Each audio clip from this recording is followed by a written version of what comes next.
ती ध्वजा निरूपण केले ओझा.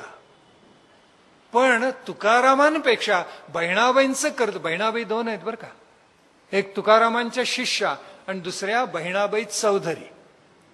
मन वढाळ वढाळ जसं पिकातलं ढोर, किती हाकला हाकला फिरून येतं पिकावर, त्या म्हणणाऱ्या बहिणाबाई चौधरी, सोपानदेव चौधरींच्या आई, आधुनिक कालखंडातल्या. त्याने एक छान सांगितलं. गोसावी एक आला म्हणे दारात उभा राहिला आणि माऊली वाढायला आली त्याला. त्यावेळी तो म्हणाला, अगं कशाला लग्न करून सासरी आलीस, किती छळ होतो तुझा.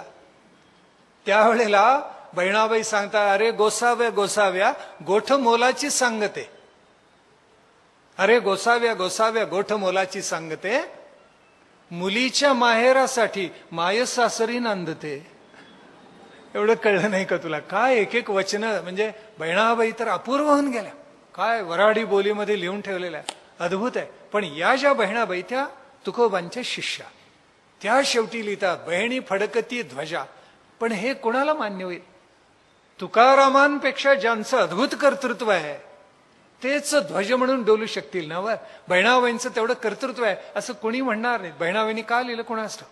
पण मला तर वाटतं की एकच संत असा आहे की तिथे जो फडकू शकेल, समर्थ रामदास, ज्यांनी आस हेतू हिमाचल 11 निर्माण केले, धर्मकारणाच्या जोडीला राजकारण राष्ट्रकारण बसवलं, महंतांची अतिशय भव्य दिव्य परंपरा निर्माण